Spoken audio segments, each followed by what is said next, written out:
கர்த்தருடைய பரிசுத்த நாமத்திற்கு மகிமை உண்டாவதாக. இந்த வேளையிலும் நாம் சங்கீதம் 71 வாசித்தோம். சங்கீதம் 71 யாரால் எழுதப்பட்டது என்று நமக்கு குறிப்பிடப்படவில்லை. ஆனாலும் இந்த சங்கீதம் தாவீது ராஜாவால் எழுதப்பட்ட ஒரு சங்கீதம் என்பது நமக்கு தெளிவாகிறது. இந்த சங்கீதத்தின் அந்த எழுத்து நடை, அந்த பாடலை எழுதுகிற விதம், அதை நீங்கள் கவனிப்பீர்கள் என்றால் இது தாவீது ராஜா தான் எழுதியிருப்பார் என்று நாம் உறுதியாய் சொல்ல முடியும். எப்படி அதை பார்க்கிறோம்னு சொன்னீங்கன்னா, சங்கீதங்களின் புத்தகம் 25ஆம் அதிகாரம் 1ஆம் வசனத்தை கொஞ்சம் வாசிங்க. கர்த்தாவே, உம்மிடத்தில் என் ஆத்துமாவை உயர்த்துகிறேன். அதே போல சங்கீதங்களின் புத்தகம் 25ஆம் அதிகாரம் 2ஆம் வசனம், என் தேவனே, உம்மை நம்பி இருக்கிறேன், நான் வெட்கப்பட்டு போகாதபடி செய்யும், என் சத்துருக்கள் என்னை மேற்கொண்டு மகிழ விடாதேயும். பாருங்க, கர்த்தாவே, நான் உம்மை நம்பி இருக்கிறேன், என்னை வெட்கப்பட்டு போக விடாதேயும் சொல்லி அங்க சங்கீதக்காரனாகிய தாவீது ஒரு ஜெபமாக தேவ சமூகத்தில் ஏறெடுக்கிறார். இதே வண்ணமாய் அவர் சங்கீதங்களின் புத்தகம் அதனுடைய 31ஆம் அதிகாரம் அதனுடைய 1ஆம் வசனத்தை வாசிங்க. கர்த்தாவே, உம்மை நம்பி இருக்கிறேன், நான் ஒரு காலம் வெட்கமடையாதபடி செய்யும். இப்படி 31ஆம் சங்கீதத்திலையும் தாவீது தான் எழுதுகிறார். இப்போ 71ஆம் சங்கீதத்தினுடைய முதல் வசனத்தை கவனிங்க. கர்த்தாவே, உம்மை நம்பி இருக்கிறேன், நான் ஒருபோதும் வெட்கமடையாதபடி செய்யும். இப்போ நீங்க பாத்தீங்களா இந்த எழுத்து நடை எப்படி வருதுன்னு பாருங்க. 25ஆம் சங்கீதமும் அதே மாதிரி தான் இருக்கிறது, 31ஆம் சங்கீதமும் அப்படிதான் இருக்கிறது, 71ஆம் சங்கீதமும் அப்படிதான் இருக்கு. அப்படி என்றால் இந்த சங்கீதத்தை எழுதியவர் யார்? நம்முடைய தாவீது ராஜா தான். ஆனா இந்த சங்கீதத்தை எழுதிய நேரம் பாத்தீங்கன்னா, அந்த நாட்கள்ல அவர் 25ஆம் சங்கீதத்தை எழுதுனதெல்லாம் கொஞ்சம் வாலிப வயசுல எழுதியிருப்பார். ஆனா இந்த சங்கீதத்தை எழுதும்போது அவர் முதிர் வயதிலே இருக்கிறார் என்பது நமக்கு தெளிவாகிறது. எப்படி தெளிவாகிறது கொஞ்சம் கவனிங்க. முதிர் வயதில் எழுதினார் என்று சொல்லி பார்க்கும்போது 9ஆம் வசனத்தை கொஞ்சம் கவனிங்க. முதிர் வயதில் என்னை தள்ளிவிடாமலும் என் பெலன் ஒடுங்கும் போது என்னை கைவிடாமலும் ஈரும். அதே போல 18ஆம் வசனம், இப்பொழுதும் தேவனே, இந்த சந்ததிக்கு வல்லமையையும் வரப்போகிற யாவருக்கும் அது பராக்கிரமத்தையும் நான் அறிவிக்கும் அளவும் முதிர் வயதும் நரை மயிரும் உள்ளவனாகும் வரைக்கும் என்னை கைவிடீராக. இதுல இந்த தமிழ் மொழிபெயர்ப்பு இப்படி இருக்குது. ஆங்கிலத்துல நீங்க பாத்தீங்கன்னா, முதிர் வயதுல ஆண்டவரே என்ன தள்ளி விடாதீங்க, நான் முதிர் வயதுல இருக்கேன், என்ன செஞ்சிடாதீங்க, தள்ளி விடாதீங்கன்னு ஆங்கில மொழிபெயர்ப்புல நீங்க பாப்பீங்க. ஆகவேதான் இந்த சங்கீதத்தினுடைய ஒரு டைட்டில் கொடுக்கும்போது ஜெருசலேம் பைபிள்ல என்ன எழுதியிருக்குன்னா, an old man's prayer. ஏன்னா அங்க தாவீதுன்னு குறிப்பிடப்படல, ஆனா அவர் மேல எழுதியிருக்காரு an old man's prayer. அதாவது முதிர் வயதில் உள்ள ஒரு பக்தன் பாடின செய்த ஜபம் என்று எழுதப்பட்டது. அப்ப தாவீது இந்த முதிர் வயதுல இந்த ஜபத்தை தேவ சமூகத்திலே ஏறெடுக்கிறவராக இருக்கிறார். இது ஒரு விண்ணப்ப சங்கீதம். விண்ணப்ப சங்கீதத்தோடு சேர்ந்து நல்ல தேவனை ஆராதிக்கிறார், தேவனை மகிமைப்படுத்துகிறார்.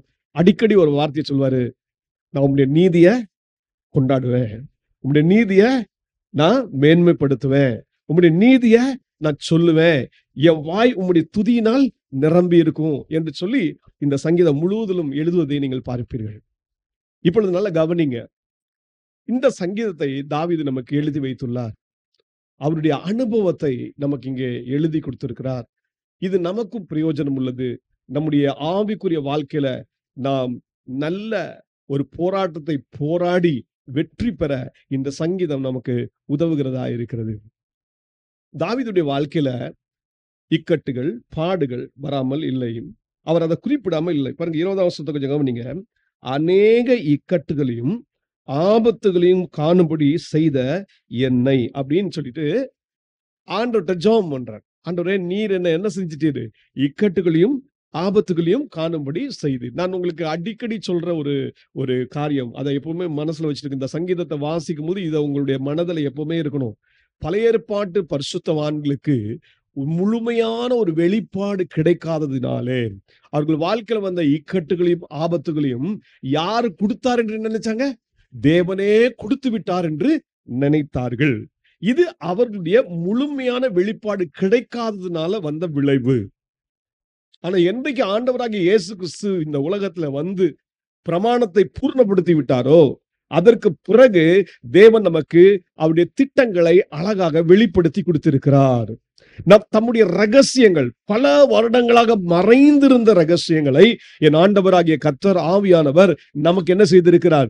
வெளிப்படுத்தி இருக்கிறார். ஆகவே நாம் இந்த வண்ணமாய் தேவனை ஆராதிக்க கூடாது என்பதை மீண்டும் மீண்டும் சொல்லிவிடுகிறேன். அதனால சங்கீதத்தை தியானிக்கும் போது இப்படி நீங்க ஆராதிக்கூடாது. ஏன்னா தாவீதுக்கு தெரிந்த வெளிப்பாடுல அவர் சொல்றாரு, ஆண்டவரே நீங்க தான் எனக்கு இக்கட்டு கொடுத்தீங்க, நீங்க தான் எனக்கு ஆபத்து கொடுத்தீங்க. ஆனா சில இடங்கள்ல இக்கட்டும் ஆபத்தும் வந்ததின் விளைவை அவரு குறிப்பிடாம இல்ல. அது ஏன் வந்தது என்ற காரணத்தை சொல்லியிருக்கிறார். சங்கீதம் 38 சொல்றாரு, கிளியரா சொல்றாரு, இது என் பாவத்தினாலே வந்தது.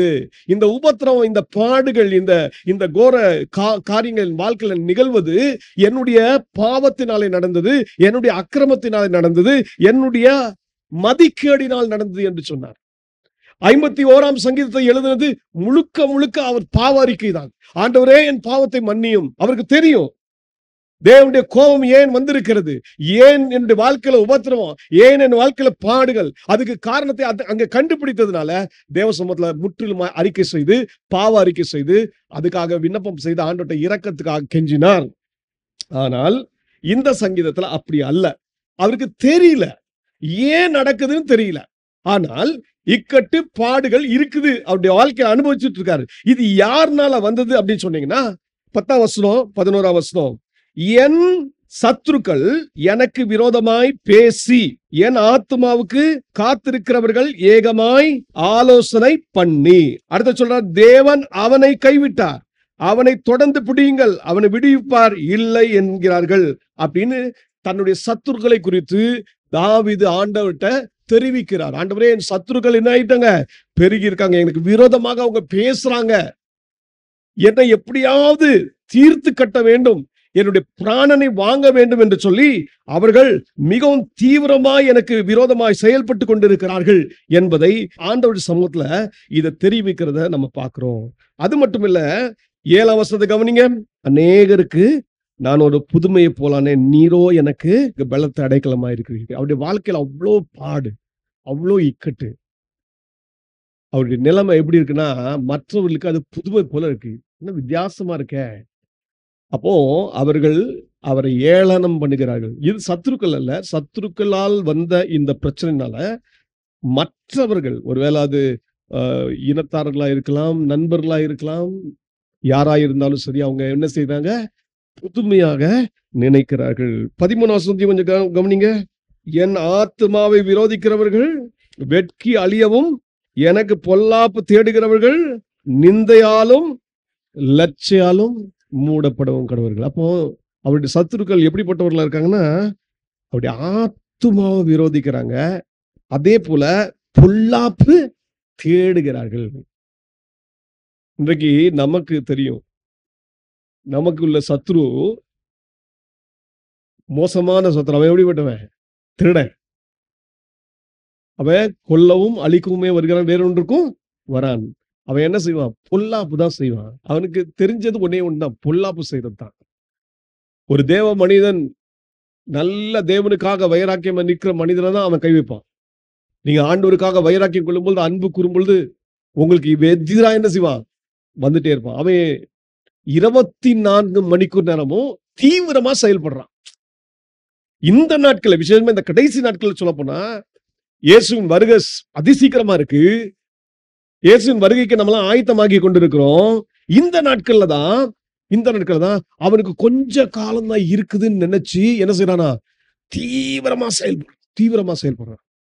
இன்றைக்கு இந்த நாட்கள்ல, நீங்க இந்த கடைசி நாட்கள்ல ஒரு பெரிய காரியத்தை பார்ப்பீங்க. விசுவாச துரோகம், அன்பு தணிந்து போகிறது, கீழ்ப்படியாமை பெருகுகிறது, அநீதியான செயல்கள் நடைபெற்று வருகிறது. எப்படி நடைபெற்று வருகிறதுனா, தேவபக்தியின் வேஷத்தை தரித்து நடைபெற்று வருகிறது. நல்ல கவனிங்க, இது இந்த கடைசி காலத்தின் அடையாளங்கள். இது நிறைவேறி கொண்டிருக்கிறது. இந்த நாட்கள்ல பிசாசு வேகமா செயல்பட்டு வருகிறார். தாவீதுக்கு அந்த நாட்கள்ல சத்துருக்கள் இருந்தாங்க. அந்த நாட்கள் அவனுக்கு விரோதமா எழும்பினவர்கள் இருந்தாங்க. தாவீதுக்கு அதோட போராடி போராடி போராடி ஆண்டவருடைய சமூகத்துல போய் ஆண்டவரே எனக்கு உதவி செய்யும் என்று கேட்டார்.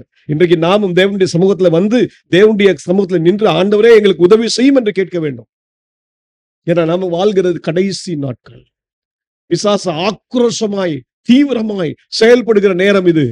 இந்த நாட்களில் தேவ பிள்ளைகள் தங்களுடைய வாழ்க்கையில தேவனுடைய அந்த கிருபையை காத்துக்கொள்ள வேண்டும் என்றால், தேவன் கொடுத்திருக்கிற ரட்சிப்பை காத்துக்கொள்ள வேண்டும் என்றால், தேவன் கொடுத்திருக்கிற நீதியை காத்துக்கொள்ள வேண்டும் என்றால், தேவ சமூகத்திலே தேவனுடைய இரக்கங்களுக்காக கெஞ்ச பழக வேண்டும். தேவனுடைய நீதியை கொண்டாட பழக வேண்டும். தேவனை ஆராதிக்க பழக வேண்டும். தேவனை துதிக்க பழக வேண்டும். இதுதான் தாவீது நமக்கு கற்றுக் கொடுக்கிறார்.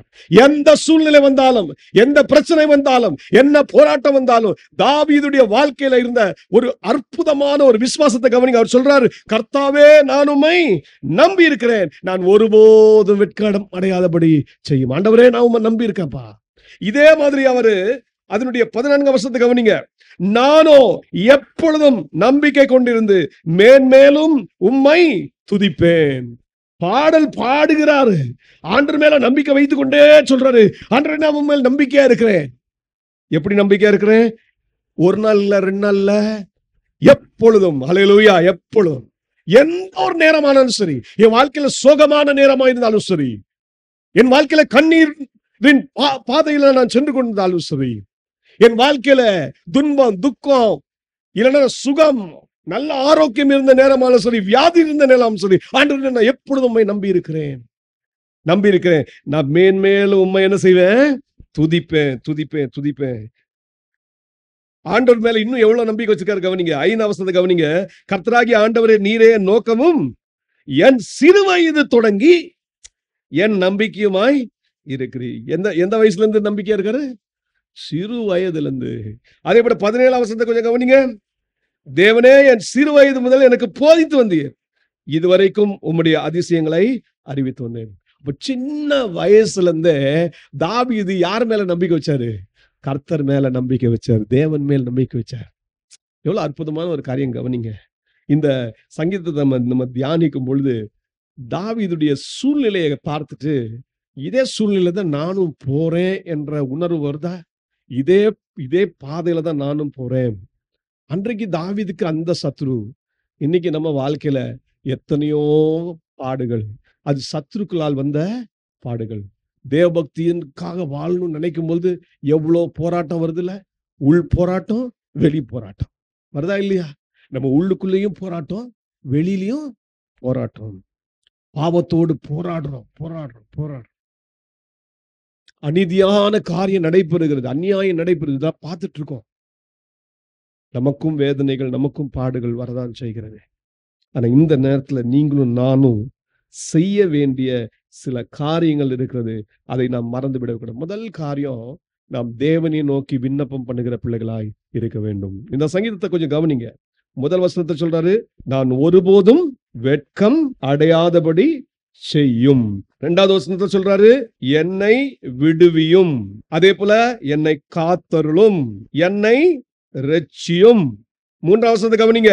அவர் சொல்றாரு, என்னை ரட்சிப்பதற்கு கட்டளையிட்டீரே, நீரே என் கண்மலையும் என் கோட்டையுமாய் இருக்கிறீர் சொல்லிட்டு 4வது வசனத்தை கவனிங்க, என்னை தப்புவியும். இதே போல 8வது வசனத்தை, என் வாய் உமது துதியினாலும் நாள்தோறும் உமது மகத்தினால் நிறைந்திருப்பதாக, முதிர் வயதில் என்னை தள்ளிவிடாமலும் என் பலன் ஒடுங்கும் போது என்னை கைவிடாமலும் இரும். என்ன அருமையான ஜெபம். அன்றே என்ன முதிர் வயதுல என்ன செஞ்சிடாதீங்க, தள்ளிடாதீங்கப்பா, விடாதீங்க என்று ஆண்டவரை நோக்கி விண்ணப்பம் பண்ணுகிறவராய் இருக்கிறார். அதே போல 12வது வசனத்தை கவனிங்க, தேவனே எனக்கு தூரமாயிராதையும், என் தேவனே எனக்கு சகாயம் பண்ண தீவிரியும். ஆண்டவரே எனக்கு சகாயம் பண்ண ஓடி வாரும்பா, எனக்கு உதவி செய்யுங்க அப்படின்னு சொல்லி ஆண்டவர் சமூகத்துல அவர் விண்ணப்பிக்கிற ஒரு தேவ மனிதனா இருக்கிறார். இன்னைக்கு நீங்களும் நானும் எப்படிப்பட்டவர்களா இருக்கிறோம்? தேவனை நோக்கி ஜெபிக்கிற பிள்ளைகளா இருக்கீங்களா? உங்க ஜெபம் எப்படிப்பட்டதா இருக்கு? சும்மா வாயின் வார்த்தையா, இருதயத்திலிருந்து வருகிறதா இருக்கிறதா? விசுவாசம் உள்ள ஜெபமா, சும்மா ஏதோ எப்படியாவது ஒரு வேலை கேட்டா கேட்பார் அப்படின்னு உள்ள ஜெபமா? தாவீதுடைய ஜெபம் அப்படிப்பட்டதல்ல. ஆண்டவர் சொல்ற, என்ன வெட்கமடையாதபடி செய்யும் சொன்னா கூட அவருடைய அறிக்கையை கவனிங்க. ஆண்டவர் எப்படி அவர் அழைக்கிறார் என்று சொன்னா, முதல் காரியத்தை கவனிங்க. அவர் அழைக்கிற விதத்தை சொல்லுகிறேன். 22ஆம் வசனத்தை கவனிங்க. இஸ்ரவேலின் பரிசுத்தரே. ஆண்டவர் எப்படி அழைக்கிறாரு?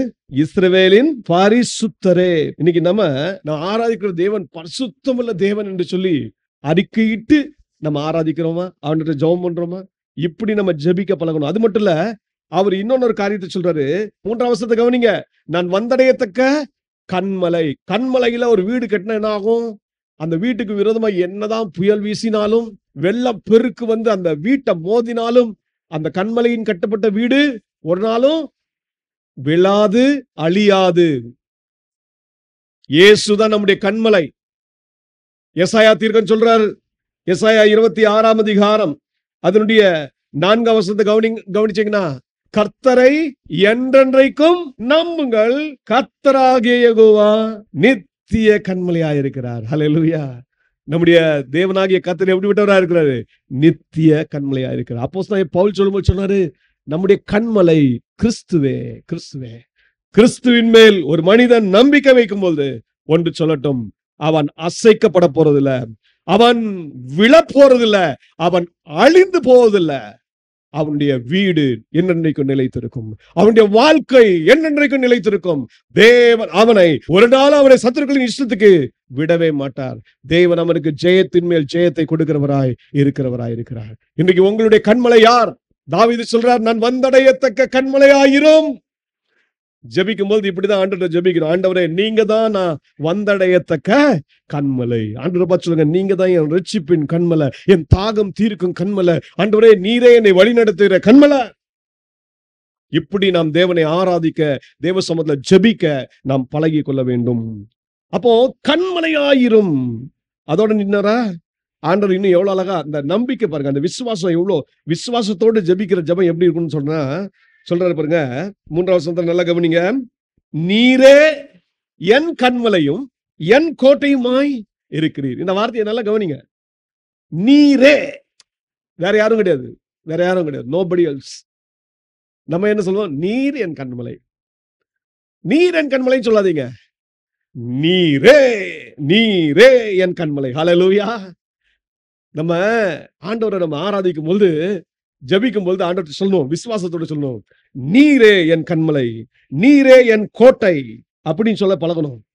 இன்னைக்கு தாவீது நமக்கு கற்றுக் கொடுக்கிறார். அதே போல ஆண்டவரை பார்த்து எப்படி அழைக்கிறார் கேட்டீங்கன்னா, தேவனே, தேவனே, தேவனே என்று 5 முறை சொல்றாரு. கிட்டத்தட்ட 4ஆம் வசனம், 12ஆம் வசனம், 17ஆம் வசனம், 18ஆம் வசனம், 19ஆம் வசனத்தை வாசித்தீங்கன்னா அதுல தேவனே என்று சொல்றார். ஆனா 4ஆம் வசனம் ஆரம்ப வசனம்.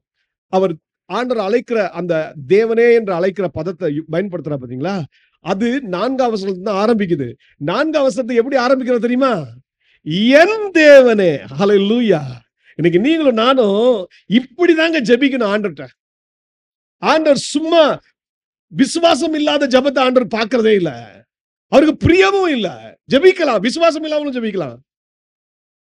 தேவனோடு ஒரு உறவு வைக்காம, ஒரு ஐக்கியம் வைக்காம, தேவனோடு நல்ல ஒரு ஐக்கியம் வைக்காம ஜெபிக்கலாம். ஆனா தேவனுக்கு அது அருவருப்பாய் இருக்கிறது. இயேசு கிறிஸ்து ஜெபத்தை கற்றுக் கொடுக்கும்போது எப்படி கற்றுக் கொடுத்தார்? பரமண்டலத்திற்கு எங்கள் பிதாவே, இப்படிதான் ஆரம்பித்தார். இப்படிதான் ஜெபிக்க வேண்டும் என்று கற்றுக் கொடுத்தார். ஏன் தெரியுமா? நாம் ஜெபிக்கிறது ஏதோ தேவன், ஏதோ ஆண்டவர் அப்படின்னு அல்ல. அந்த தேவன் என்னுடைய தேவன், அந்த தேவன் என்னுடைய அப்பா, அந்த தேவன் என்னுடைய பிதா. இப்படி நீங்க ஜெபிக்க பழகணும். ஹல்லேலூயா. அதான் இயேசு கிறிஸ்து சொன்னாரு, இந்த உலகத்துல இருக்க பொல்லாத தகப்பன்ட்ட அவனுடைய மகன் அப்பா எனக்கு அப்பம் தாங்கன்னு கேட்டா அவன் கல்லையா கொடுப்பான்.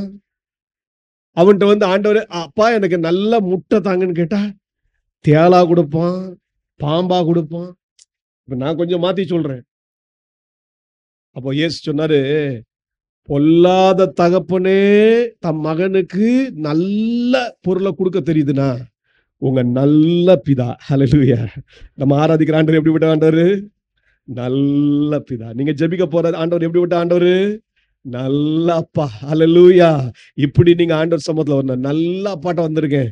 என் நல்ல அப்பா, அப்பா பிதா என்று கூப்பிடும்படியான ஒரு புத்திர ஸ்வீகாரத்தின் ஆவி எனக்கு கொடுத்திருக்கிற பாவியான என்னை இயேசு தம்முடைய ரத்தத்தினால் கழுவி சுத்திகரித்து மீட்டெடுத்து என்னை பிதாவோட ஒப்புரவாக்கி எனக்கு புத்திர ஸ்வீகாரத்தின் ஆவியை கொடுத்திருக்கிறார். அதனால நான் அப்பாட்ட வரும்போது என்ன சொல்லுவேன்? அப்பா, என் நல்ல பிதாவே என்று சொல்வேன்.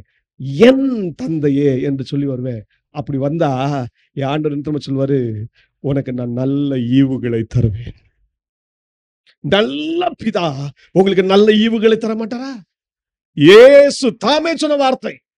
அப்படி என்றால் அந்த வார்த்தையில எத்தனை எத்தனை ஒரு நம்பிக்கை நமக்கு கொடுக்கிறதா இருக்கிற அந்த வார்த்தை. அப்ப யோசித்து பாருங்க. இன்னைக்கு தாவீது அந்த நாட்கள்ல ஆண்டவர் அப்பான்னு பார்க்கல, பிதான்னு பார்க்கல, அவரை ஒரு தேவனா பார்த்தாரு, ஆண்டவரா பார்த்தாரு. அவருடைய வெளிப்பாடு அதுதான். இன்னைக்கு தேவன் நமக்கு என்ன வெளிப்பாடு கொடுத்திருக்கிறார்? அவரை அப்பா என்று பிதா என்று கூப்பிடும்படியான புத்திர ஸ்வீகாரத்தின் ஆவியை கொடுத்திருக்கிறார்.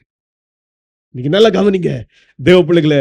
அன்றைக்கு அந்த நாட்கள்லயே தாவீது ஆண்டவர்ட்ட எப்படி அழகான ஒரு ஐக்கியம் வச்சிருந்தார் பாருங்க. அவர் சொல்றாரு, என் தேவனே, என் தேவனே. 4 வசனத்தை கவனிங்க. என் தேவனே. 12 வசனத்துல சொல்றாரு தேவனே என்று சொல்றாரு. 17 வசனத்தை கவனிங்க, தேவனே சொல்லுவாரு. 18 வசனம் தேவனே. 19 வசனத்துல தேவனே. 22 வசனத்தை கவனிங்க, முடிக்கும் போது என் தேவனே. ஹல்லேலூயா. இந்த ஐக்கியம் தொடரணும். இந்த ஐக்கியம் தொடரணும். ஏதோ ஒரு நாள் ஆண்டவரோட ஐக்கியமா இருந்தேன், ஒரு நாள் ஆண்டவரோட ஜெபம் பண்ணேன், ஒரு நாள் ஆண்டவரோட சமூகத்துல வேதத்தை வாசித்தேன், தியானிச்சேன் இருக்க கூடாது. உங்க வாழ்க்கையில இந்த ஐக்கியம், தேவனோடு உள்ள ஐக்கியம் என்ன செய்யணும்? தொடர்ச்சியா இருக்கணும். ஒவ்வொரு நாளும் நீங்கள் தேவ சமூகத்துல தேவனுடைய வார்த்தையை நேசித்து அதை வாசித்து அதை தியானிக்கிற பிள்ளைகளாய் இருக்க வேண்டும். நீங்கள் ஒவ்வொரு நாளும் தேவனுடைய சமூகத்துல நன்றாக விண்ணப்பிக்கிற பிள்ளைகளை, தேவனை ஆராதிக்கிற பிள்ளைகளாய் இருக்கணும், தேவனை துதிக்கிற பிள்ளைகளா இருக்கணும். இந்த உறவு தொடர்ந்துட்டே இருக்கணும். ஹல்லேலூயா. என் தேவனே, என் தேவனே. இப்படி சொல்லிட்டு இப்போ ஆண்டவரை ஆராதிக்கிறார் பாருங்க. இதுதான் அவருக்கு இந்த அடுத்த ஒரு முக்கியமான ஒரு ஒரு விசேஷித்த தன்மை. நீங்க ஜெபிக்கும் பொழுது தேவனை ஆராதிக்க பழகுங்க. என்ன செய்யுங்க? இக்கட்டு இருக்கு, உண்மைதாங்க. ஆபத்து இருக்குது, உண்மைதாங்க. போராட்டம் இருக்குதா, உண்மைதாங்க. வியாதியின் வேதனை இருக்குது, உண்மைதான். ஆனால் ஆனால் ஆனால் நீங்க இந்த நேரத்திலையும் தேவனை நீங்க ஒழுங்கா அறிந்து கொண்டீங்கன்னா, உங்க அப்பான்னு பார்த்துட்டீங்கன்னா, ஒண்ணு நல்லா தெரிஞ்சுக்கோங்க.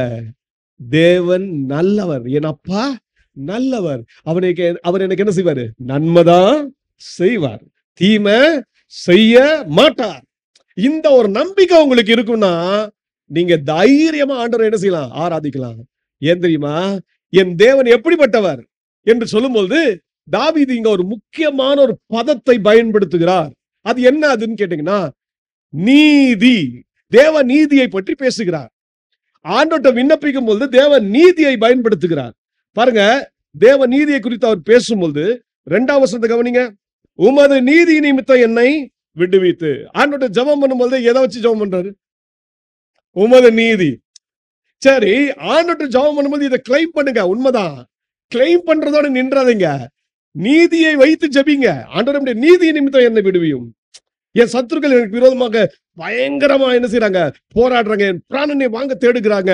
என்னை எல்லாரும் வித்தியாசமா பாக்குறாங்க. ஆண்டவரே, நீர் எனக்கு நீதி செய்யும், உம்முடைய நீதியின்படியே எனக்கு எனக்கு உதவி செய்யும் கேட்கறது உண்மைதான்.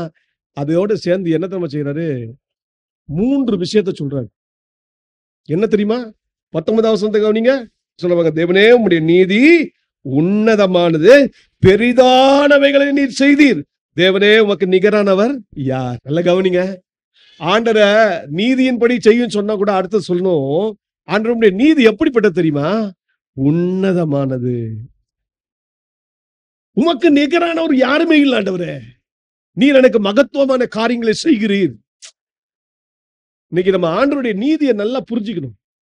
தேவ நீதி எப்படிப்பட்டது தெரியுமா? அந்த நீதி அது உன்னதமானது, உன்னதமானது.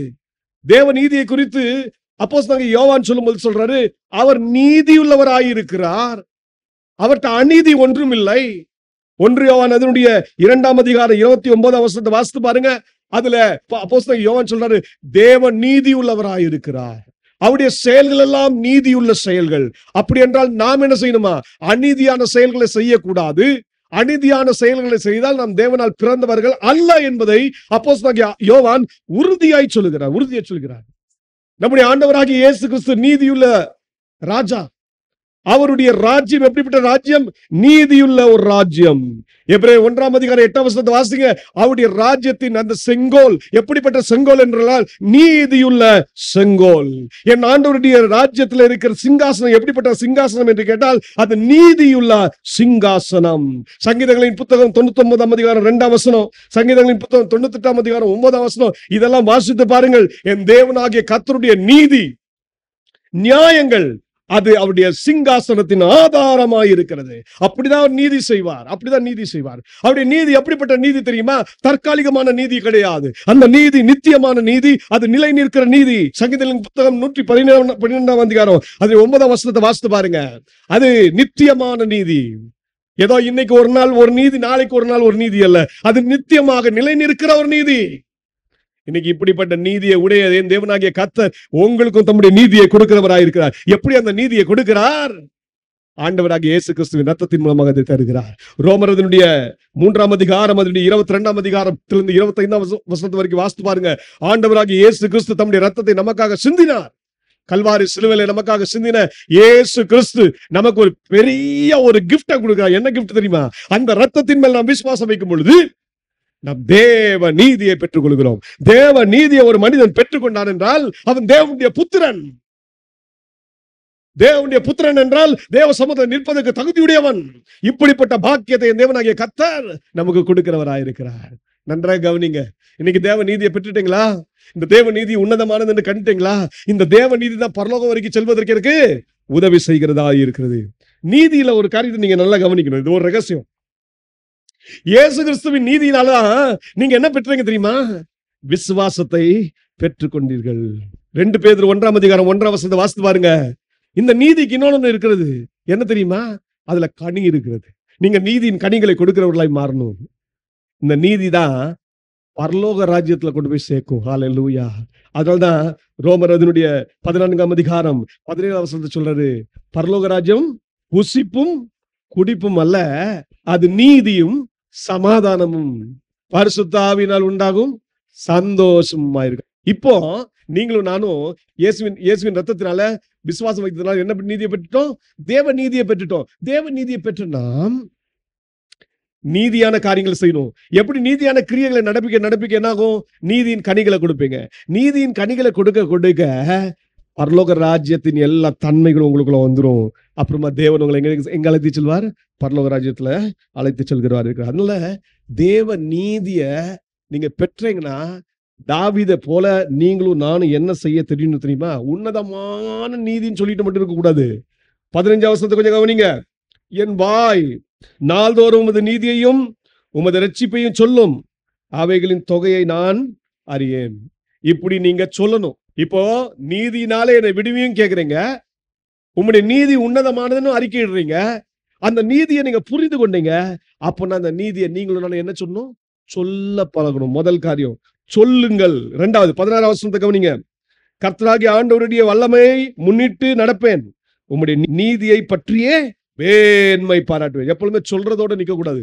மேன்மை பாராட்டுங்க. மேன்மை பாராட்டுறது எப்படி வரணும்? உள்ளத்தின் ஆழத்துல இருந்து வரணும். ஏதோ வாயில இருந்து சொல்லக்கூடாது. அந்த சொன்ன பிறகு அந்த நீதியை நீங்க அனுபவிக்கிற பிள்ளைகளாக இருக்க வேண்டும். மேன்மை பாராட்டணும். மேன்மை பாராட்டின ஒரு மனிதன் என்ன செய்யணும்? 24 கவனிங்க. எனக்கு பொல்லாப்பை தேடுகிறவர்கள் வெட்கி லட்சை அடைந்தபடியால் நாள்தோறும் என் நாவு உமது நீதியை கொண்டாடும். என்ன செய்யணும்? கொண்டாடும். இன்னைக்கு நீங்க சபையில தேவனை ஆராதிக்க வாரீங்களே, இது கொண்டாட்டத்தின் நாள். ஒவ்வொரு நாளும் போராட்டம். சத்ருவின் போராட்டத்துல நீங்க போறீங்க. கண்ணீரின் பாதைக்குள்ள போறீங்க. ஆண்டவரை நோக்கி, நீதியுள்ள தேவனே, உம்முடைய நீதியின்படி என்னை விடுவியும், உம்முடைய நீதி உன்னதமானது அப்படின்னு சொல்லி நீங்க ஜெபிக்கிற நீங்க மற்றவர்களுக்கு அதை சொல்றீங்க. ஏன்னா தேவன் அற்புதம் செய்யறாரு. அந்த சொல்ற அதே நேரத்துல நீங்க என்ன செய்றீங்க? மேன்மை பாராட்ட ஆரம்பிக்கிறீங்க. மேன்மை பாராட்ட இப்ப தேவன் விடுவிக்க ஆரம்பிக்கிறாரு. நீங்க என்ன செய்ய ஆரம்பிக்கிறீங்க? கொண்டாட ஆரம்பிக்கிறீங்க. சபையில வரும்போது ஒரு கொண்டாட்டம் இருக்கணுங்க. என் ஆண்டவர் என்னை விடுவித்தார், சத்ருவின் பிடியிலிருந்து என்னை விடுவித்தார், சத்ருவின் மேல எனக்கு ஜெயம் கொடுத்தார். ஆகவே ஆகவே ஆண்டவர் என்ன கொண்டாடுவேன் கொண்டாடுவேன். இன்னைக்கு நீங்களும் நானும் தேவனை கொண்டாடுகிற பிள்ளைகளாக மாறணும். ஹல்லேலூயா. கொண்டாடும் போது என்ன தெரியுமா ஆகும்? நான் பாடும்போது என் உதடுகளும் நீர் மீட்டு கொண்ட என் ஆத்துமாவும் கம்பீரித்து மகிழும். கம்பீரித்து மகிழும். உங்க வாய், உங்க நாவு, உங்க உதடுகள் என்னங்க செய்யுது? அடிக்கடி தாவீது சொல்வார், என் நாவு, என் வாய், என் உதடு. 8ஆம் வசனம் 15ஆம் வசனத்தை வாசித்து பாருங்க. அதே போல 23ஆம் வசனம் 24ஆம் வசனத்தை பாருங்க. அதுல வாய், நாவு, உதடுன்னு சொல்லிட்டே இருக்காரு. அந்த வாய், நாவு, உதடு என்ன செய்யணும்? தேவனுடைய அதிசயங்களை விவரிக்க ஒன்றாய் இருக்க வேண்டும். இந்த சங்கீதத்துல அடுத்த ஒரு காரியத்தை நான் உங்களுக்கு சொன்னேன். ஜெபிக்கிறதோடு நிக்காம ஆண்டவரை ஆராதிக்க பழகுங்க. ஆண்டவரை ஆராதிக்கும் போது அவருடைய நீதியை ஆராதிங்க, துதிங்க, ஆண்டவரை மகிமைப்படுத்துங்க. நீதியையும் அவருடைய துதியையும் மகிமைப்படுத்தும் போது உங்களுடைய வாழ்க்கையில ஆண்டவர் பார்த்து சொல்லணும், ஆண்டவரை நீங்க தான் என் நோக்கம் என்று சொல்லணும். என்ன சொல்லணும்? நீங்க தான் என் நோக்கம். 5ஆம் வசனத்துக்கு கவனிங்க. கர்த்தராகிய ஆண்டவரே, நீரே என் நோக்கமும் என் சிறு வயது தொடங்கி என் நம்பிக்கையுமாய் இருக்கிறீர். கர்த்தர் உங்கள் நோக்கமா இருக்காரா? உங்க ஆராதனையின் மைய பொருள், உங்க ஆராதனையின் முக்கியமான ஸ்தானத்தை எடுக்கிறவர் யாருன்னு இயேசு கிறிஸ்து மாத்திரமே. தேவ பக்தியின் ரகசியம் அதுதான்.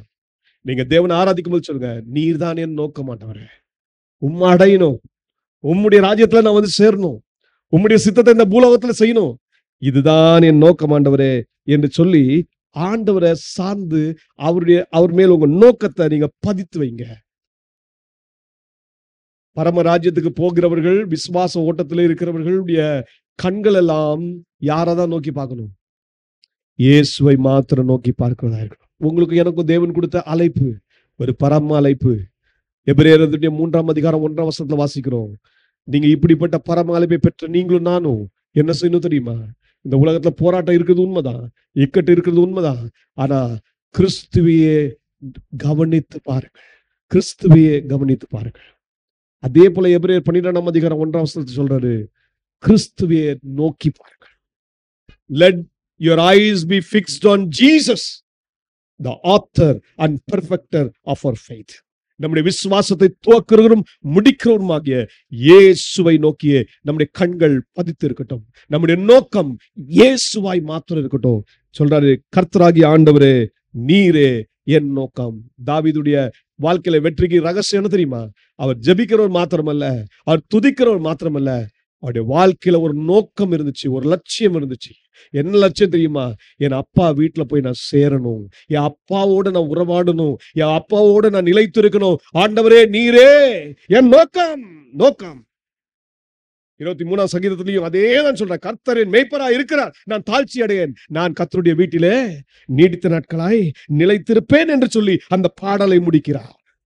உங்கள் வாழ்க்கையில ஆண்டவர் மேய்ப்பரா இருப்பார் என்றால், அவரே நீங்கள் அடைக்கலமாக கொண்டிருப்பீர்கள் என்றால், ஆண்டவர் பார்த்து நீங்களும் நானும் தாவீதை போல நீரோ எனக்கு பலத்த அடைக்கலமா இருக்கிறீர் என்று விசுவாசத்தோடு அறிக்கையிடுவீர்கள் என்றால், ஒன்று சொல்லட்டும், உங்களுடைய வாழ்க்கையின் முடிவு எங்க போய் முடியும் தெரியுமா? அவருடைய வீட்டில தான் போய் முடியும். ஹல்லேலூயா. அப்ப நீங்களும் நான் என்ன செய்யணும்? தேவனுடைய அதிசயங்களை விவரித்து சொல்லுகிற பிள்ளைகளாக, மற்றவர்களுக்கு தேவனுடைய வசனத்தை நம்ம கொடுக்கிற பிள்ளைகளாக இருக்கணும். அதே போல நம்ம ஆண்டவருடைய நாமத்தை மகிமைப்படுத்துகிற பிள்ளைகளாக. எப்படினாலும் தேவனை மகிமைப்படுத்தலாம். எப்படி மகிமைப்படுத்தலாம்? சுரமண்டலத்தினால மகிமைப்படுத்தலாம், வீணையினால மகிமைப்படுத்தலாம். உங்களுக்கு தேவன் கொடுத்திருக்கிற 10 நரம்பு வீணை வச்சிருக்கீங்களா? எல்லாரும் வச்சிருக்கீங்கன்னு நினைக்கிறேன். இப்ப நம்ம ஆராதிக்க போறோம், தேவனை மகிமைப்படுத்த போறோம். 10 நரம்பு வீணையினால என்ன செய்ய போறோம்? ஆண்டவரை ஆராதிக்க போறோம். அதனால்தான் தாவீது எப்படி சொல்றாரு? என் தேவனே, நான் வீணையை கொண்டு உம்மையும் உம்முடைய சத்தியத்தையும் துதிப்பேன். அடுத்த சொல்றாரு, இஸ்ரவேலின் பரிசுத்தரே, சுரமண்டலத்தை கொண்டு உம்மை ஆடுவேன். நீங்க ஆண்டவருடைய கிருபையை ருசிச்சிட்டீங்க, கர்த்தருடைய சத்தியத்தை நல்லா புரிஞ்சிட்டீங்க. அப்போ உங்க வாத்திய கருவிகளினால உங்களுடைய உள்ளத்தின் ஆழத்திலிருந்து ஆண்டவருக்கு நன்றிகளை செலுத்துங்க. இன்னைக்கு எல்லாரும் தேவனை பாட போறோம், எல்லாரும் தேவனை மகிமைப்படுத்த போறோம்.